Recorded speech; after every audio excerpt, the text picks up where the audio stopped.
भगवान कृष्ण कहते हैं कर्मण्यवादी कारस्ते, तू कर्म कर पर फल की इच्छा मत कर। तू कर्म कर पर फल की इच्छा क्यों भैया? अब किसी लड़के से कहो कि तू कर्म कर फल की इच्छा मत कर, तो वो कहेगा कि आप पागल हो। अरे हम कर्म कर रहे हैं तो फल की इच्छा क्यों ना करें? बिना फल की इच्छा के हम कर्म कैसे करेंगे? ये आज के नौजवानों का क्रॉस क्वेश्चन है, हाँ या ना? अब ये बात गीता की है। अब तुमने सत्संग नहीं किया, गुरु चरणों में बैठे नहीं, पुस्तक खरीद ली होगी, पढ़ लिया होगा, या किसी ने टपोरी ने समझा बताया होगा तो सुन लिया होगा, इसलिए तुम्हें ज्ञान तो हुआ पर प्रॉपर ज्ञान नहीं हुआ। अब तुम इसकी गहराई तक अपने से कभी नहीं जा सकते जब तक सत्संग नहीं करोगे। जब तक गुरु जी नहीं समझाएंगे तब तक इस ज्ञान के रहस्य तक नहीं उतरोगे आप। ये ऊपर ऊपर उछलते रहोगे, आप अपने को ज्ञानी बताते रहोगे। चलो बताओ, कर्मण्यवादी का तू कर्म कर फल की इच्छा मत कर। क्या ये संभव है कि हम कर्म करें और फल की इच्छा ना करें? आप बताओ, क्या आज ये बात किसी के गले उतरेगी? आप कर्म करते हैं ना, फल की इच्छा करते हैं कि नहीं? करते हैं ना। पर गीता में लिखा है कि मत करो, तो भगवान कृष्ण गलत हैं कि आप गलत हैं? बोलो, कौन गलत है? ना भगवान गलत है ना आप गलत है। गलत तरीके से आपने समझ लिया इसलिए गलती लग रही। आओ इसे सही तरीके से समझते हैं। आओ इस खारे ज्ञान को मीठा करके समझते हैं। देखो भगवान कृष्ण यहां क्या कहना चाहते हैं। भगवान ये कहना चाहे, कई बार पति कुछ कहना चाहता है, पत्नी कुछ समझती है, इसी चक्कर में लड़ाई हो जाती है। कई बार बाप कुछ कहना चाहता है, बेटा कुछ समझता है, इसी चक्कर में लड़ाई हो जाती है। जब बाप का कहा बेटा गलत समझ सकता है, पति का कहा पत्नी गलत समझ सकती है, तो भगवान का कहा आज का समाज गलत समझ ले बिना पढ़े, तो इसमें आश्चर्य क्या है? और इसी गलतफहमी से रिश्ते खराब होते हैं, चाहे वो भाई भाई का हो, बाप बेटे का हो, पति पत्नी का हो, या भक्त भगवान का हो। आओ इसे ठीक करते हैं, इसलिए सत्संग चाहिए। आओ सही करते हैं। भगवान कहते हैं कर्मण्यवाधिकारस्ते, तू कर्म कर फल की इच्छा मत कर।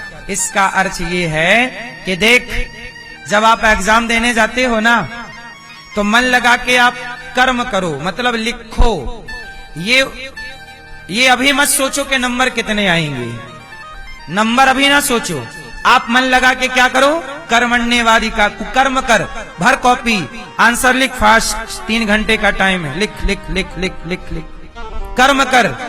और फल की इच्छा, फल की इच्छा, जोर से फल की इच्छा मत कर, क्योंकि तेरा कर्म बेहतर होगा तो फल बेहतर मैं दूंगा ही दूंगा।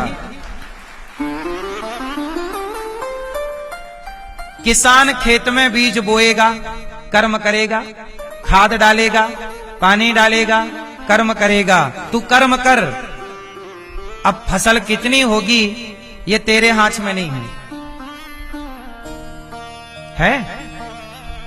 किसान का कर्म है बोना, रक्षा करना, पानी डालना, खेती में खाद डालना। अब फसल कितनी आएगी? आएगी कि पाला मार जाएगा, आएगी कि बारिश में खराब, ये तू डिसाइड नहीं करेगा। ये मैं बैठा हूं, कर्मण्यवादी कारस्ते, तू कर्म कर, मां फलेषु कदाचन, मैं फल दूंगा। इसलिए कहता हूं कि फल से मन को हटाओ और मन लगा के कर्म करो। जब कर्म श्रेष्ठ होगा तो फल भगवान श्रेष्ठ देंगे ही। तुम चाहो भी, फल की कामना करो भी, तो चाह के कर क्या लोगे? क्योंकि वो सिस्टम तुम्हारे हाथ में तो जो है ही नहीं, उसकी चिंता क्यों? आज समाज उसी की चिंता करता है, फल की। डिप्रेशन में, काहे डिप्रेशन में हो? तुम गीता के एक श्लोक का अर्थ नहीं समझ पाए, इसलिए डिप्रेशन है, तनाव है। इतना तो समझ लेते कि तुम्हारे हाथ में फल नहीं है, फैक्ट्री लगाना तुम्हारे हाथ में है। फैक्ट्री से मुनाफा होगा, घाटा होगा, तुम कर्म करो बेहतर, कर्म कर ही सकते हो, फायदा नुकसान तुम्हारे हाथ में है क्या? फिर इसलिए उस फायदे नुकसान पर ध्यान मत दो। बेहतर फैक्ट्री, बेहतर कर्म, बेहतर क्वालिटी, क्वांटिटी ठीक ठीक संभालो, मेहनत करो। यहां ध्यान दो कि कैसे तुम्हारा सामान जनता तक, लोगों तक पहुंचे, तुम कैसे उसको दिखा पा रहे हो। बस अपना काम करो, बाकी सब छोड़ दो भगवान को। अब आज के युवा कहते हैं नहीं, आप पागल हो महाराज जी, आप कह रहे हो फल की इच्छा मत करो, कर्म किए जाओ। अब ये लड़कों को कौन समझाए कि यहां बात क्या कहना चाह रहे हैं, तुम क्या समझ रहे हो? तुम्हारी खोपड़ी की समझ का विषय नहीं है, लंबा सत्संग करना पड़ेगा। गीता का एक श्लोक समझने में तुम्हें 2-4 महीने लग जाएंगे, 700 श्लोकों की तो छोड़ ही दो। इसलिए कहता हूं सत्संग किया करो, नॉलेज बढ़ेगा, आपका ही ज्ञान बढ़ेगा, शांति प्राप्त होगी। अब देखो ना, हमारे देश के नेताओं की कुछ हालत में बता दूं। हमारे देश के कुछ नेता हैं, वो रामचरितमानस को जलाते हैं। नहीं सुना आपने? कुछ समय पहले संसद में वार्ता हुई कि रामचरितमानस में कुछ चौपाइयां गलत हैं, ऐसा नेताओं ने कहा। वो नेता जो ठीक से रामचरितमानस का काखा गाघा नहीं पढ़े, जो पढ़े लिखे हैं नहीं, बोले जलाएंगे। पढ़े तो है नहीं, और तुलसीदास जी की रचना को जलाने चले। अक्कल तो है नहीं। अर्थ एक होता है, अर्थ एक होता है, अनर्थ। बोलो, एक होता है अर्थ और एक होता है अनर्थ। तो अर्थ तो किया नहीं, अनर्थ कर दिया। अब जैसे रामचरितमानस की एक चौपाई पर बड़ा विवाद करते हैं कुछ लोग, कहते हैं कि तुलसीदास जी ने गलत लिखा है। क्या गलत लिखा? बोले ढोल गंवार शूद्र पशु नारी सकल ताड़ना के अधिकारी।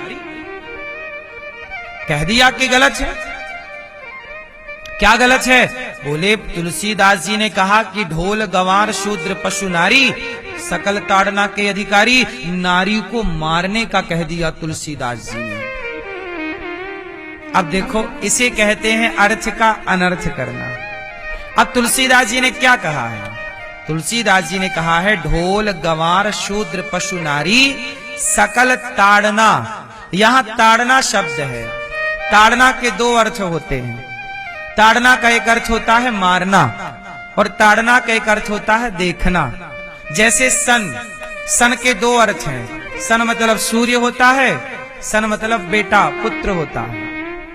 बोलो हाँ। तो अब कहां सूर्य का प्रयोग होगा? कहां सन में सूर्य का अर्थ निकलेगा, कहां सन में पुत्र का? स्पेलिंग अलग है पर उच्चारण समान है, एक है। हाँ या ना? एक ही शब्द है पर अर्थ है, बोलो, 2 हैं। उसी तरह नेताओं को इतनी तो अक्ल है नहीं, क्योंकि बेचारे उनको पढ़ने का टाइम तो मिला नहीं। बाप की संपत्ति मिली तो लंदन अमेरिका घूम के आ गए, नेता बन गए। भारतीय नॉलेज तो है नहीं, क्योंकि भारतीय नॉलेज तो सत्संग करने से मिलेगा। कोई तुम्हारे बाप की बभौती तो है नहीं कि इंजेक्शन लगाए और ज्ञान हो जाए। क्यों? ढोल गंवार शूद्र पशु नारी सकल ताड़ना। ताड़ना शब्द का अर्थ है देखना। क्या अर्थ है? इस चौपाई में देखना अर्थ है, इस चौपाई में मारना अर्थ। अब उदाहरण से समझो। ढोल मतलब ढोलक को देखना पड़ता है, सुर से उतर तो नहीं गई। गंवार को देखना पड़ता है कि गलत तो नहीं कर रहा। पशु जब आप गैया चराओगे, बकरी चराओगे, तो बकरी को मारते नहीं रहोगे, देखना पड़ता है कि वो किसी के खेत में घुस के नुकसान तो नहीं कर रही है। जब चराने जाओगे तो देखना पड़ता। आप में से किसी ने गैया बकरी भैंस चराई है? चराए हो? अब जब चराए ही नहीं हो तो अर्थ क्या करोगे? हम चराए हैं। तो गाय हम चराने जाते थे तो गाय को देखना पड़ता था, क्योंकि गाय को मौका मिले तो खेत में घुस जाती और फसल खा लेती, तो उसे खड़े रहना पड़ता है। और गाय भी जानती है कि खड़ा है तो वो नहीं घुसती खेत में, वो देखा कि चला गया तो तुरंत घुस के खा पी के बाहर आ जाती है। आपको क्या लगता है इन लोगों को ज्ञान नहीं होता? खूब ज्ञान होता है। तो उसे देखना पड़ता है कि नुकसान तो नहीं कर रही है, ऐसा नहीं कि मारते रहो मारते रहो। अब बताओ, यहां यदि पशु का नाम लिया है तो क्या पशु को मारते रहना पड़ता है? बकरी चराने वाला बकरी को मारते रहता है क्या? भेड़ चराने वाला भेड़ को मारते रहता है क्या? गाय चराने वाला चरवाहा गाय को मारता रहता है क्या?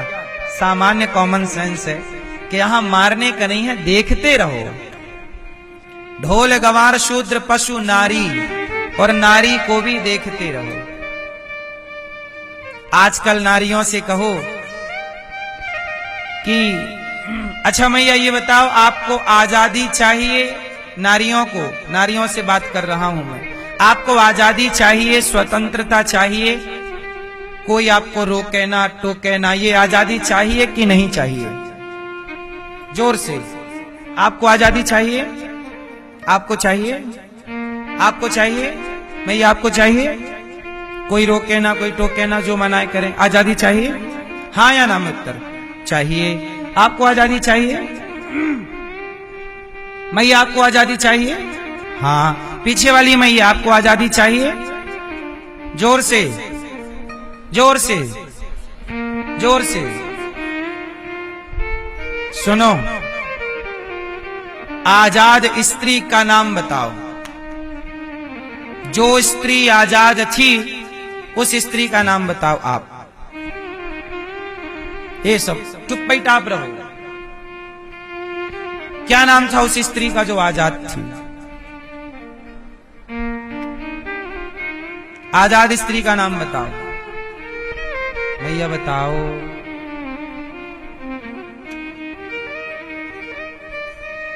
आजाद स्त्री का नाम था सूपनखा।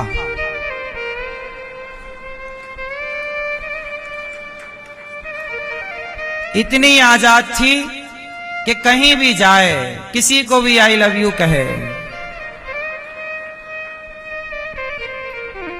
ये आजादी थी उसकी, कोई रोकने वाला, जिस नारी को कोई रोकने वाला ना हो, देख लेना वो नारी सीता माता आजाद है या नहीं?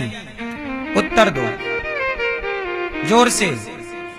सीता माता आजाद नहीं है। सीता माता मर्यादा के बंधन में बंधी हुई है और सूपनखा आजाद है। और आज की स्त्रियों को आजादी चाहिए।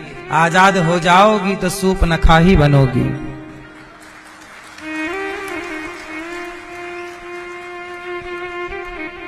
इसलिए मर्यादा का बंधन जरूरी है। सीता मां आजाद नहीं है, वो मर्यादा में, बोलो, बंधी हुई है। सीता मां थोड़ी कह सकती है किसी आदमी से कि तुम मेरे से ब्याह कर लो। ये तो सूपनखा ही कह सकती है, राम तुम बहुत सुंदर हो, मेरे से ब्याह कर लो। जब राम ने मना किया तो लक्ष्मण के पास गई, तुम कर लो। क्या ये आदर्श सीता मां का हो सकता है? सूपनखा आजाद है, यहां जाने को भी आजाद है, यहां जाने को भी आजाद है। जबकि सीता मां को ये आजादी, जोर से, और आज के समाज को आजादी चाहिए। पुरुषों को भी आजादी चाहिए। क्यों, आपको आजाद होना है? चाहिए आजादी? हाँ या ना? आपको आजादी चाहिए? आजाद पुरुष कौन था? आजाद पुरुष का नाम है रावण। रावण आजाद है, जिस स्त्री को चाहे उठा के ले आए, आजाद है। जो पुरुष आजाद होता है वह रावण हो जाता है। जबकि राम आजाद, राम मर्यादा के बंधन में है। इसलिए कहता हूं, बताओ पतंग आजाद है कि एक धागे के बंधन में है?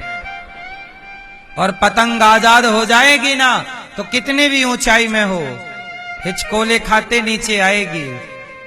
जो बंधन में है वही ऊंचाइयों पर है, मर्यादा के बंधन में। वो एक रस्सी है ना पतंग में, धागा, वही उसको ऊंचाई तक ले जाता है। इसलिए आप कहते हो कि हमें रोकते हैं, टोकते हैं, रोका टोकी मत करो। My life my choice, my life my choice, ये सेंटेंस सूर्पनखा का है, ये सेंटेंस रावण का है। एक सभ्य समाज की लड़की और लड़का कभी नहीं कह सकता कि माई लाइफ माई चॉइस। नहीं, हम मर्यादा में है साहब, हमारी अपनी स्वतंत्रता नहीं। अनिरुद्धाचार्य की ये स्वतंत्रता नहीं है कि मैं किसी शराब की दुकान में जाऊं और एक बोतल खोल के पीने लग जाऊं। क्या समाज मुझे इसकी आजादी देगा? क्या आप मुझे इसकी आजादी देंगे कि मैं किसी मांस की दुकान में जाऊं और बकरा खाने लग जाऊं? यदि अनिरुद्धाचार्य को अनिरुद्धाचार्य रहना है तो अनिरुद्धाचार्य आजाद नहीं है, वो एक मर्यादा के बंधन में है। और मैं जब तक मर्यादा के बंधन में हूं तब तक मैं अनिरुद्धाचार्य हूं। यदि मैं इस बंधन को तोड़ूंगा तो मेरा नाश हो जाएगा। बोलो हां। ऐसे आप भी अपने आप को बांध करके रखिए। आजादी की परिभाषा आपको पता ही नहीं, चाहिए आजादी। जान तो लो कि आजादी कहते किसे हैं। यूथ को पता ही नहीं कि आजादी क्या है, लोगों को पता ही नहीं कि आजादी क्या है। आजादी क्या है? चैतन्य महाप्रभु, चैतन्य चरितामृत पढ़िएगा। चैतन्य महाप्रभु कीर्तन करते थे, सारे लोग इकट्ठे होएं, कीर्तन करें और प्रभात फेरी निकालते थे। क्या निकालते थे? प्रभात फेरी निकालते थे। एक दिन क्या हुआ उनकी प्रभात फेरी में, उस समय मुगलों का शासन था। उस समय किसका शासन था? हमारा देश मुगलों के अधीन था। दिल्ली से लेकर के भारत के लगभग स्थानों पर मुगलों का आधिपत्य था। एक मुगल क्षेत्रीय वहां का सेनापति था। उसने देखा वो मुसलमान था तो वो हिंदुओं से नफरत करता था। तो उसने चैतन्य महाप्रभु को देखा और रोका, ए प्रभात फेरी मत निकाल, ये क्या कर रहे हो? हरे कृष्ण श्रीमन नारायण श्रीमन, ये कोई नाम नहीं जपेगा भगवान का, चलो बंद करो। उस जमाने में कीर्तन करना मुश्किल था, सत्संग करना मुश्किल था। आजादी से लोग कथा नहीं सुनते थे, लुक छिप करके भगवान का भजन करते थे। कोई भगवान का कीर्तन करता, नाम जपता मिल जाए, काट दिया जाता था। ऐसा बंधन था। आजादी चाहते हो तो आज खुल के कीर्तन करो, खुल के कथा सुनो। आज आजाद हो आप कीर्तन के लिए। उस समय कीर्तन की आजादी, सत्संग की आजादी, आजादी चाहिए तो कीर्तन की आजादी ले लो, सत्संग की आजादी ले लो, समाज की सेवा की आजादी ले लो। ये आजादी नहीं चाहिए तुम्हें। आजादी के नाम पे क्या करना है? दारू पीना है, क्लबों में जाना है, पराई औरत के कंधे में हाथ रख के नाचना है। यही तो तुम्हें आजादी चाहिए। आज के लड़का लड़कियों को छोड़ दो, ये एक ही काम करेंगे। एक लड़की एक लड़का मिलके, वहां देखो बड़े बड़े शहरों में सुनसान गलियों में शाम को देखो मधुमक्खी की तरह बैठे हैं। ये आजादी है? छोड़ तो दो जरा समाज को। ये करेंगे क्या? इनके भीतर बाहर केवल वासनाएं सवार हैं। ये एक ही काम करेंगे आजादी के नाम पर, केवल वासनाओं की पूर्ति। यही आजादी है। हवस भरी पड़ी है, हवस को निकालना है, हवस की पूर्ति करनी है। बोलो हाँ। चमड़ी की भूख है, यही आजादी है बस। इससे ज्यादा क्या है? कहां गिरता है आज का समाज? आज की लड़की कहां गिरती है? किसी लड़के के चक्कर में। कोई लड़का कहां बर्बाद होता? लड़के के चक्कर में। इससे आगे का क्या है तुम्हारे पास? कौन सा दूरबीन है? क्या देखोगे? हमें पता है कि तुम छूटोगे तो जाओगे कहां। गंदगी तुम्हारे यहां है, यहां सत्संग यहां की ही गंदगी निकालता है।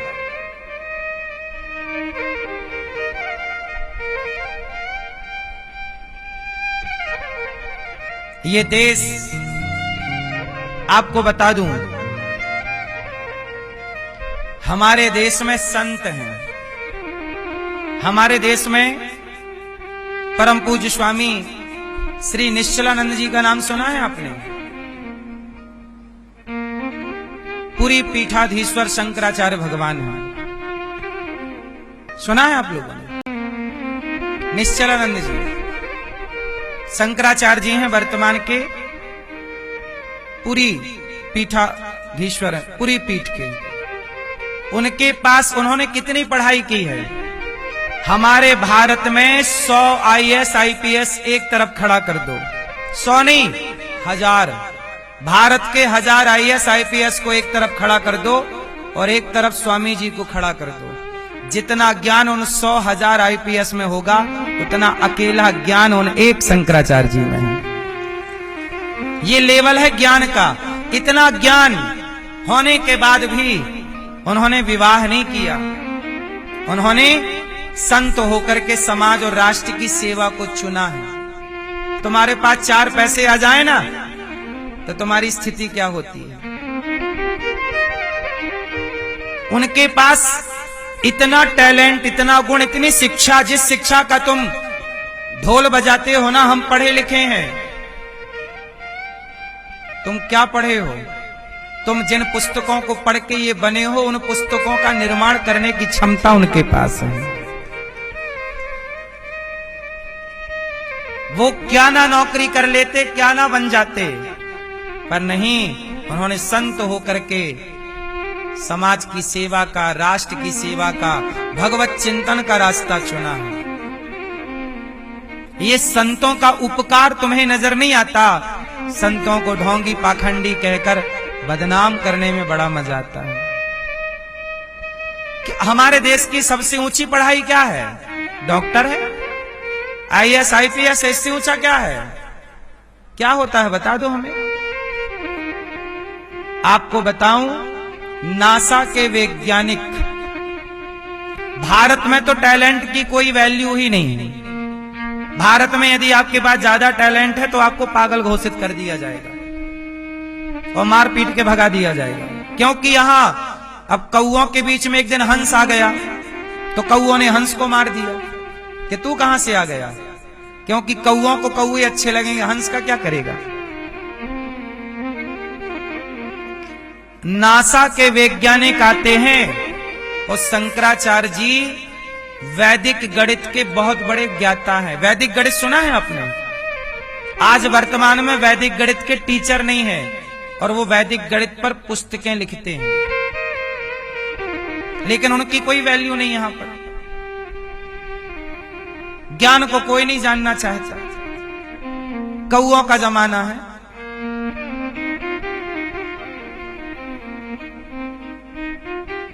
नासा के वैज्ञानिक आते हैं, जब उनसे कोई गुत्थी नहीं सुलझती, तब वो आके शंकराचार्य जी से सलाह लेकर, ये ऑन रिकॉर्ड है, समझा के उन्होंने भेजा और उस आधार पर उन्होंने काम किए हैं। लेकिन भारत के टैलेंट को भारत के लोग नहीं समझते। भारत के टैलेंट को दुनिया ने समझा है।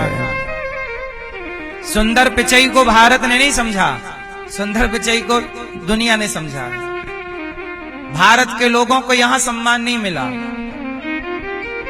यहां तो घर की मुर्गी दाल बराबर। इसलिए संतों का आदर किया करो साहब।